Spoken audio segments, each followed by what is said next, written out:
generosidade. Generosidade em hebraico é Gemilut Hasadim.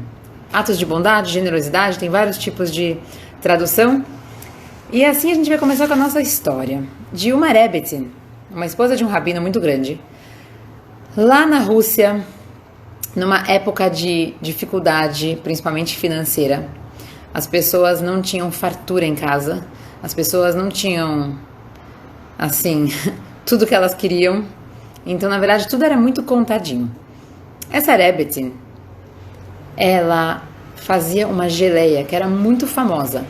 Todo mundo sabia que a Rebbetzin fazia uma geleia deliciosa e, tipo assim, provar um pouquinho daquela geleia era um sonho para as pessoas.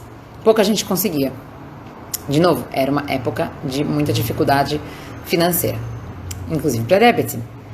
E aconteceu que, certo dia, um homem bateu na porta da Rebbetzin, assim, quase chorando, super desesperado. Falou: Rebbetzin, desculpa, eu vim aqui te fazer um pedido muito assim, muito especial. Eu espero que a senhora possa me ajudar. Tem um familiar meu que está muito doente, está precisando de algo assim para comer. A gente não tem nada em casa, não tem comida, não tem, muito menos alguma comida com gosto, alguma coisa gostosa. Será que a senhora poderia me dar um pouco da sua geleia? Meu familiar precisa muito de alguma comida desse estilo, alguma coisa que vai levantar ele, que vai dar forças, que vai dar um pouco de doçura dentro da boca dele. E a Rebbetzin falou: com certeza, só um minutinho. E ela foi até a cozinha e ela buscou o pote de geleia que ela tinha acabado de fazer. Ela entregou nas mãos desse homem. Falou: aqui está, pode levar. Refuah Shleimah. Que esse seu familiar tem uma recuperação completa. E o homem falou: obrigada, muito obrigada. Fechou a porta e saiu, desceu a rua. E alguns metros longe da casa, se encontrou com os amigos dele e morreu de rir. Consegui enganar aquela senhora. Pronto, consegui a geleia, gente. Vamos lá, vamos comer, vamos atacar. Delícia, a gente está sonhando com essa geleia já semanas, meses. Vamos atacar.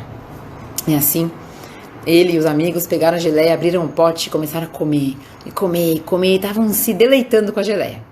Acontece que tinha um discípulo do Rebbe, do marido dessa Rebbetzin, que deu a geleia. E tinha sempre muitos discípulos, muitos Hassidim em volta da casa. E um deles viu isso acontecer. Ele viu aquele homem chorando na porta da Rebbetzin pedindo a geleia, e depois viu aquele homem andando, saindo e morrendo de rir da cara da Rebbetzin, comendo a geleia, não dando para nenhum doente. Aquele homem, o Hassid, ficou assim, irado, ficou muito bravo e foi correndo até a Rebbetzin. Ele falou: eu vou contar para ela o que está acontecendo aqui. Ele bateu na porta da Rebbetzin.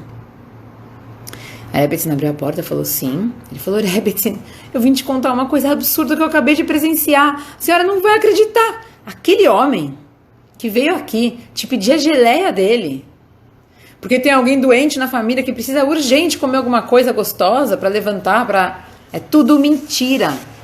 Quem comeu aquela geleia foi o próprio homem com os amigos dele, todos muito saudáveis. Rebbetzin, é tudo uma mentira. E a Rebbetzin olhou para a cara dele e falou: não acredito! Baruch Hashem, não tem ninguém doente. Na verdade, essa foi a reação da Rebbetzin. Eu pergunto para vocês, qual seria a sua reação? Nessa live a gente vai falar sobre atos de bondade, atos de generosidade, Gemilut Hasadim. Eu vou contar para vocês um pouquinho de como a Torá manda a gente se comportar com animais. E a partir disso vocês podem pensar e imaginar como a gente deve se comportar com seres humanos. Eu vou dar muito poucos exemplos, tá? Porque na verdade a aula de hoje não é sobre os animais, mas eu gostaria de mencionar. Exemplo número 1. Não cause dor desnecessária para os animais. Na verdade, a gente é ordenado pela Torá a descarregar um animal de carga que está com peso demais em cima dele. A gente tem que tirar ajudar ele a descarregar, porque ele está sofrendo. A gente não pode deixar o animal sofrer à toa de jeito nenhum, mesmo que esse animal pertença ao seu inimigo. Você é obrigado a ajudar o animal a tirar a carga dele.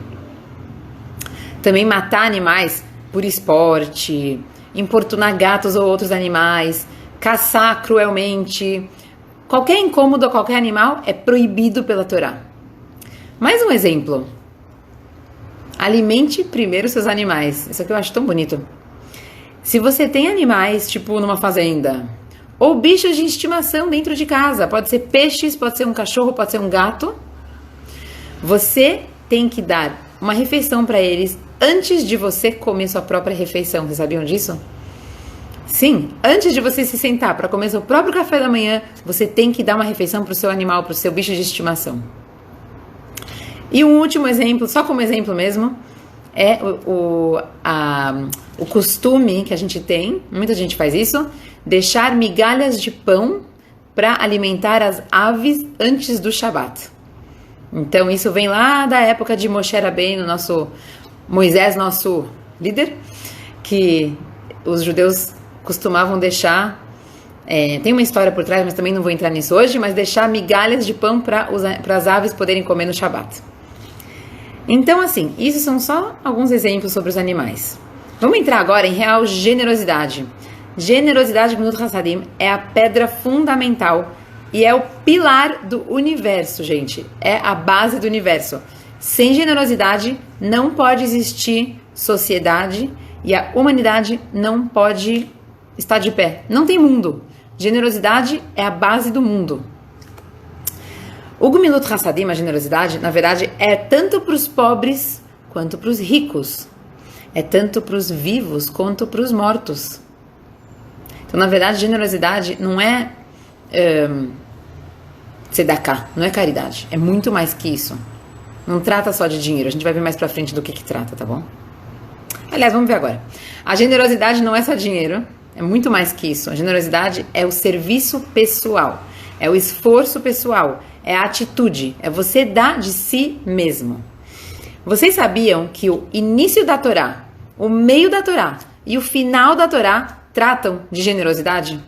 Na verdade, é a generosidade que Deus fez com algumas pessoas. A Torá abre com generosidade, o meio dela é generosidade e o final dela é generosidade.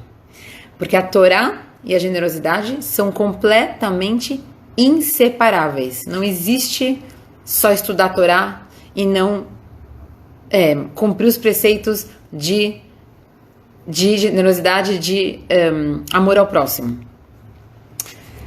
Será que a Torá determina quais atos específicos são chamados generosidade? Então, na verdade, assim, no sentido mais amplo, qualquer ação, qualquer serviço pessoal que uma pessoa presta a outra é considerado generosidade. É um ato de bondade. Mas, especificamente, a Torá, sim, determina algumas ações específicas que são os atos de Gemilut Hasadim, os atos de bondade. E a gente vai citar alguns exemplos aqui. Exemplo número 1. Fornecer hospitalidade. No mundo antigo, a gente sabe que não tinha muitos hotéis. Os hotéis que tinha também, né? Não precisa nem mencionar o estudo. Eram albergues bem assim, caindo aos pedaços. Mas não tinham muitos deles. Não tinha muitos transportes, muito menos transporte rápido. O máximo que você tinha era uma charrete. E os viajantes muitas vezes dependiam daqueles que se encontravam no caminho. Quer dizer, pessoas que moravam numa casa e o cara tá perdido e o animal morreu ou a roda da carroça dele quebrou. As pessoas literalmente dependiam de outros para receber eles em casa, para dar comida, para dar vida. Então, as comunidades judaicas sempre foi uma tradição atender as pessoas que passavam pelas suas cidades. Fossem eles pobres ou ricos ou pessoas em trânsito, pessoas que estão no meio do caminho. Os judeus sempre receberam as pessoas. E essa tradição de hospitalidade existe e com muita força até hoje. Acho que muita gente aqui já ouviu falar de Abraão, nosso primeiro patriarca. A marca registrada dele era a política dele de casa aberta. Então, diferentemente de todos nós hoje em dia, Abraham tinha uma cabaninha onde ele morava, que tinha 4 lados, né? Imaginem uma cabana, uma tendinha. A tenda dele, com 4 paredes, tinha 4 portas, 4 aberturas. Por que isso? Porque Avraham não queria dar trabalho aos hóspedes, deles terem que dar a volta para entrar na porta que fica do outro lado. Então ele deixou 4 portas abertas, quer dizer, entrem pelo lado mais fácil para vocês, para não quero complicar a vida de vocês. Eu quero tanto que vocês entrem na minha casa, eu quero tanto praticar hospitalidade, que tem 4 entradas para vocês, escolham a melhor. E na verdade, assim, o que ele fez? Ele literalmente abriu um hotel, sem fins lucrativos, no meio do deserto, para atrair viajantes e nômades. Ele falava, gente, venham para minha casa, aqui vocês vão ter uma refeição quente, aqui vocês vão ter uma noite de descanso, vocês vão poder se lavar, é gostoso, venham aqui, eu estou esperando vocês, por favor. Ele amava hóspedes. E algumas pessoas até consideravam ele extremista. Por quê? Uma vez ele estava no meio de uma conversa com Deus, não era conversa com um amigo, nem ninguém assim, era Deus, quando ele viu alguns viajantes à distância. E nesse momento, ele pediu licença para Deus e saiu correndo para convidar esses caras que ele viu. Porque para Avraham, a hospitalidade era maior do que uma conversa com Deus. E essa tradição ficou na família. Os judeus são muito conhecidos pela hospitalidade. Achnasat Orchim. Quando o imperador romano Juliano, ele ordenou que estabelecessem hotéis, albergues em todas as cidades. Olha que lindo isso. Ele se referiu ao exemplo dos judeus. Olha o que ele falou. Judeus, em cujo meio nenhum estranho fica descuidado. Mesmo nos piores momentos, nos momentos de perigo, nos momentos de todos os tipos de dificuldades, toda comunidade judaica sempre teve uma sociedade, um projeto, uma instituição para fornecer comida e hospedagem para qualquer viajante, sem discriminação. A mitzvah de hospitalidade, Achnasat Orchim, ela é feita principalmente para visitantes de fora da cidade, mas não se preocupem que hóspedes locais também são muito bem-vindos e fazem parte desse preceito, dessa mitzvah. Já que é uma grande mitzvah, você não quer esperar que a pessoa ligue e se convide. Claro que nós devemos convidá-los sozinhos. A gente quer fazer essa mitzvah de convidar. Já na sua casa, muitos hóspedes ficam meio desconfortáveis, meio envergonhados de pedir uma bebida gelada ou pedir um travesseiro a mais para poder abraçar no meio da noite. Então, gente, a gente deve antecipar as necessidades dos nossos hóspedes. A gente tem que... Um bom anfitrião faz isso. Eu nunca vou esquecer que uma vez a gente se hospedou por algumas horas, não era nem uma noite inteira, na casa de uma família em Israel. A gente tinha um voo que saía de madrugada de Israel para voltar para o Brasil. E a gente precisava dormir por, 2, 3 horas em algum lugar. E a gente conseguiu... Meu marido lembrou de uma família lá em Kfar Chabad, que é uma cidadezinha muito, muito perto, 15 minutos do aeroporto. Ele ligou para esse homem que ele conhecia de, 15 anos antes. E o homem esperou a gente acordado. A gente chegou muito tarde. Ele abriu a porta pra gente. Ele levou a gente lá em cima. Ele perguntou se os travesseiros eram bons. Aí ele falou, ups, peraí, só tem um shampoo. Eu vou trazer outro tipo de shampoo pra vocês, porque caso vocês preferirem outro cheiro, alguma coisa, ele ia trazer shampoo. Gente, era um senhor de barba comprida, não precisava de tudo isso. A gente ia ficar lá 2, 3 horas. Eu nunca vou esquecer, isso aqui me marcou. Então a gente tem que tentar sempre antecipar as necessidades dos nossos hóspedes, dar do melhor pra eles. Inclusive, Avraham tinha muitos servos, ele não precisava ficar ele sozinho ajudando, mas não. Ele que ficava ao lado dos hóspedes e ele que atendia às necessidades deles. Porque se é uma mitzvah, por que a gente vai querer dar para outra pessoa fazer? Deixa eu mesmo fazer. Olha agora uma novidade para muita gente. Quando os nossos convidados vão embora, é uma parte especial desse preceito de hospitalidade. Acompanhar eles até o aeroporto, ou até a rodoviária, ou até o lugar que eles estejam indo. Ou pelo menos, se você não tem como acompanhar tão longe, pelo menos acompanhar mais ou menos 2 metros e pouco da entrada da sua casa. Está escrito que a recompensa por acompanhar hóspedes nessa saída deles é maior do que todo o resto das coisas que a gente oferece para eles. Então é muito, muito importante acompanhar o hóspede. Porque assim, Quando a gente cuida do hóspede dentro da nossa casa, então a gente está cuidando do hóspede na nossa cidade, ok. Mas quando a gente acompanha o hóspede para ele sair da nossa casa, para ele começar o caminho dele, a gente mostra que a gente está garantindo, como se fosse que eles cheguem ao próximo destino sãos e salvos. É uma coisa muito bonita da Torá. Aqui eu falei sobre a mitzvah, sobre o preceito de hospitalidade. O próximo preceito que também se engloba dentro de generosidade, que é muito importante, muito, muito bonito, é visitar e confortar os enfermos, os doentes. Cumprir essa mitzvah envolve, cuidar das necessidades espirituais daqueles que estão doentes, e 2, amenizar suas doenças físicas. Então, suas dores, etc. Visitar, rezar pela cura do doente e qualquer outra expressão de preocupação podem ajudar a aliviar a angústia e o isolamento, que por falar em isolamento, a gente está muito por dentro de isolamento hoje em dia, sentidos por aqueles que estão doentes. Não existe nada parecido com uma pessoa que vai visitar uma pessoa que está doente. É difícil para a gente visitar doentes, mas para a pessoa que está doente, é tudo na vida dela. A gente tem que tomar cuidado também de não ficar mais do que o necessário, tá? Não é mitzvah ficar assim, criar raízes dentro do quarto de um doente, de jeito nenhum. Você tem que ir, fazer o que você tem que fazer, confortar, e quando você percebe que já deu, já deu. Isso sim engloba também, eu vou falar aqui, nas visitas na maternidade. Muita gente gosta de visitar parturientes, a mulher acabou de dar luz, está super feliz, e aí vem gente visitar e a pessoa literalmente senta no sofá e não levanta mais. Vamos sempre estar atentos se a gente está ajudando ou o contrário. Mas com certeza, visitar uma pessoa, incluindo parturiente, pessoas doentes, pessoas que não estão fortes e que podem se beneficiar de um pick-up, uma pessoa que vai lá e levanta essa pessoa, traz uma vida para essa pessoa estando do lado dela, com certeza uma mitzvah muito, muito especial. Mais um exemplo de uma mitzvah que se enquadra dentro de generosidade: providenciar roupas para quem necessita. Isso é algo que a gente conhece, assim, tem muitos projetos diferentes, até aqui no Rio, em outros lugares do mundo também.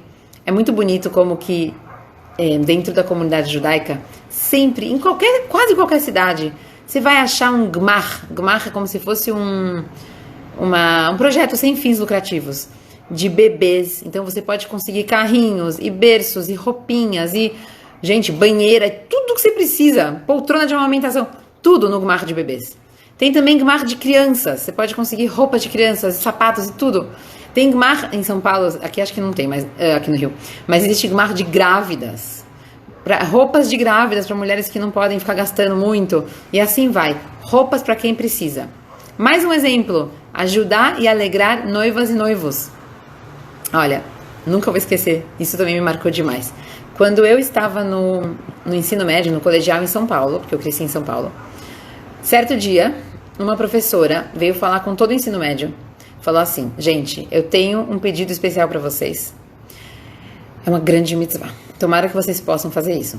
Hoje à noite vai ter um casamento. Casamento de alguém que vai ser um casamento muito pequeno por causa das condições financeiras das famílias. E assim, vai estar só a família dos noivos, muito pouca gente. Só que uma noiva e um noivo precisam dançar, precisam de alegria, precisam de pessoas que tragam a felicidade nesse dia tão especial. Será que vocês querem ir até o casamento sem ter sido convidadas, só para alegrar a noiva? No caso, nós somos mulheres, então a gente foi alegrar a noiva, e foram meninos alegrar os noivos. E a gente falou com certeza. Eu nunca vou esquecer, eram umas 30 e poucas meninas. A gente foi, se produziu em casa, colocou roupa de casamento, maquiagem, tudo. E a gente foi para esse casamento onde a gente não tinha sido convidadas. A gente chegou no meio do casamento, quer dizer, o casamento começou 7 da noite, a gente chegou 9h30. Entramos e literalmente passamos horas dançando sem parar. A gente nunca tinha visto aquela noiva na nossa vida, mas a gente dançou com uma alegria verdadeira que eu não consigo descrever para vocês. E só para completar essa história, quando a gente acabou de dançar e acabou o casamento, e a gente A noiva toda suada, toda feliz. O casamento dela tinha sido o máximo, tinha sido a maior alegria do mundo. A gente saiu lá fora e a gente se olhou e falou assim, gente, com certeza Mashiach vai chegar hoje à noite. Uma alegria dessas a gente nunca sentiu na nossa vida. Eu lembro que a gente olhava para o céu e ficava olhando para as nuvens. Cadê Mashiach? Mashiach tem que chegar. Não tem como ele não chegar agora.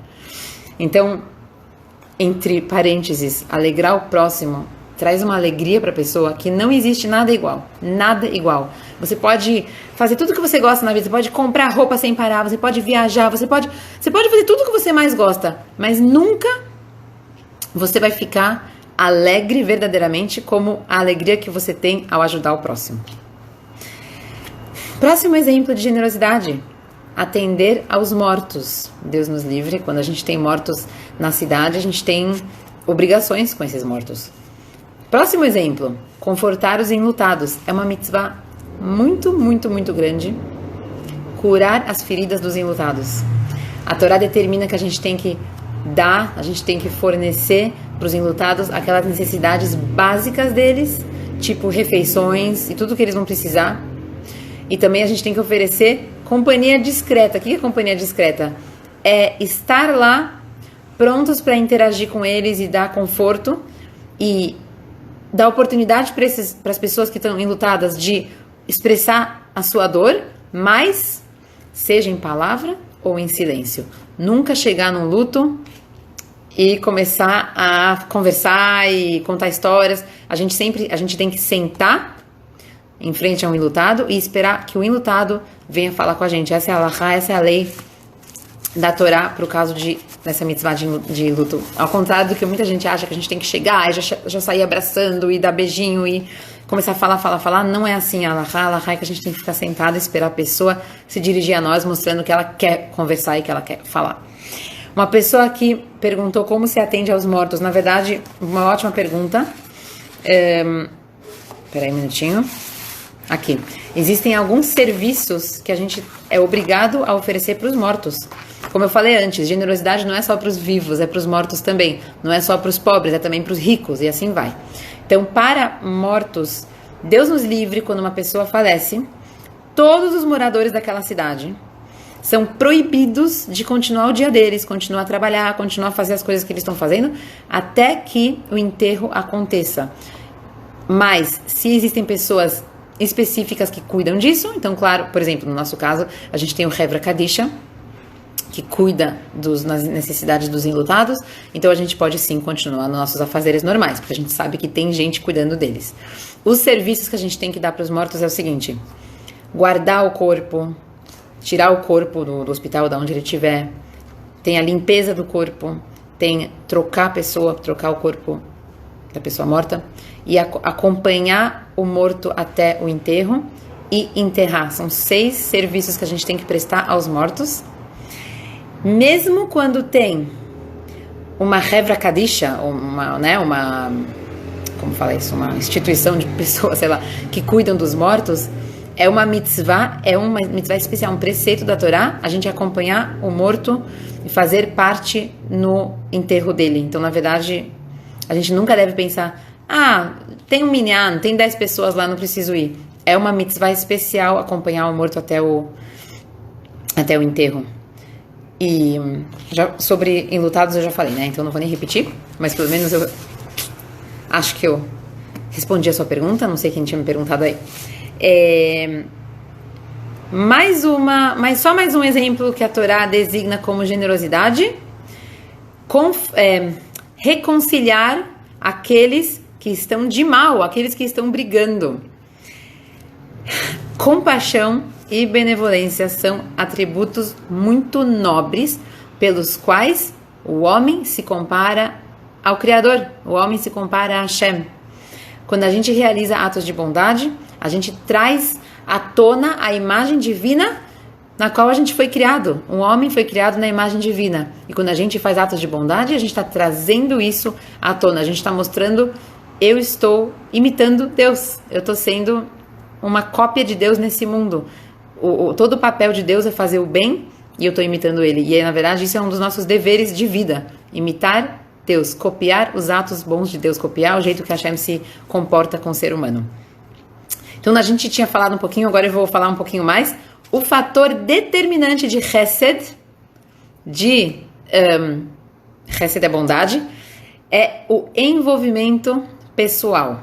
Empatia, simpatia, consideração sincera são muito mais importantes do que a ajuda material, gente. Um provérbio do Talmud fala o seguinte, olha que interessante. Um homem que mostra seus dentes brancos num sorriso para o outro, ou seja, um semblante alegre, ele é melhor do que aquele que dá leite para o outro bebê. E ao contrário disso, mesmo quando você dá todos os presentes do mundo para uma outra pessoa, se você faz isso com um semblante ruim, com uma cara feia, é como se nada do que você deu tivesse sido dado. Olha só. Por outro lado, dá as boas-vindas a alguém com um semblante alegre, com uma cara feliz, mesmo incapaz de dar qualquer outra coisa material para aquela pessoa, a Torá considera isso como se todos os bons presentes do mundo você tivesse dado para aquela pessoa. Então, um sorriso é tudo.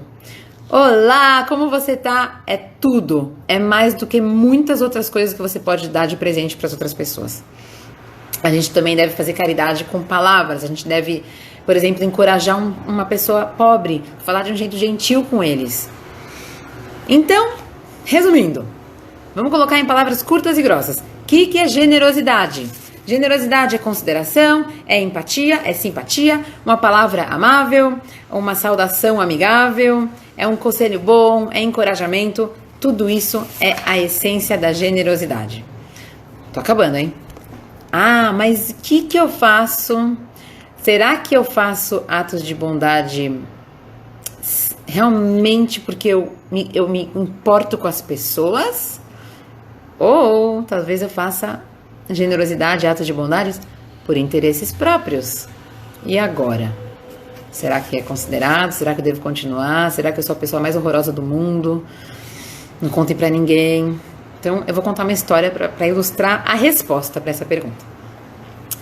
O primeiro Rebbe de Lubavitch, o Alter Rebbe, certa vez ficou hospedado num hotel de um homem muito rico que era muito, muito, muito, muito generoso. Era uma coisa fora do normal. O anfitrião viu que esse era um Rebbe, era um justo, era alguém muito especial. Então, ele pediu para conversar com ele em particular. Ele falou, Rebbe, eu posso bater um papinho com o senhor, por favor? Eu tenho algo muito importante para compartilhar. Rebbe, eu construí esse prédio, que na verdade é muito mais que um prédio, é um edifício de bondade e generosidade. A função desse prédio é hospedar os pobres de graça, incluindo bebida, comida quente, gostosa e até dinheiro para os pobres continuarem a sua viagem. É realmente um edifício de chesed, de bondade. Pessoas de todas as cidades, pessoas de todo o país vêm e ficam aqui. Eles sabem que aqui eles vão receber tudo o que eles precisam. O problema é que eu sinto que tudo isso é mentira. Meus motivos são totalmente egoístas. Eu busco respeito e glória. Eu adoro quando as pessoas vêm me agradecer. Eu fico com uma fama positiva na minha cidade. É por essa razão que eu faço tudo isso. Na verdade, eu sinto lá no fundo que eu não me importo muito com os pobres. Tudo que eu faço é para aumentar o meu orgulho. E nada mais que isso. Ele baixou os olhos dele e falou, Rabino, Rebbe, eu vim aqui fazer a seguinte pergunta para o senhor. Já que tudo vem de motivos falsos e nada verdadeiros, seria correto eu parar de fazer esses atos de generosidade e fechar esse edifício? O Rebbe olhou para ele e respondeu, ué, mas nesse edifício os pobres comem de verdade. Pessoal, se a sua intenção, se a minha intenção, se a nossa intenção ao praticar atos de bondade e generosidade partem de motivos verdadeiros ou falsos, eu não sei. Mas honestamente, na prática, o que importa é os pobres estão comendo de verdade. Os doentes estão sendo visitados de verdade, estão sendo alegrados. Os enlutados estão sendo confortados de verdade. O morto está sendo enterrado de verdade. É isso que importa e nada mais. Você está praticando generosidade? Sim. E a generosidade é o pilar do universo. E sem generosidade, a humanidade não pode existir. Então, sim, vamos continuar praticando nossos atos de bondade e generosidade. Obrigada e uma boa noite para todos.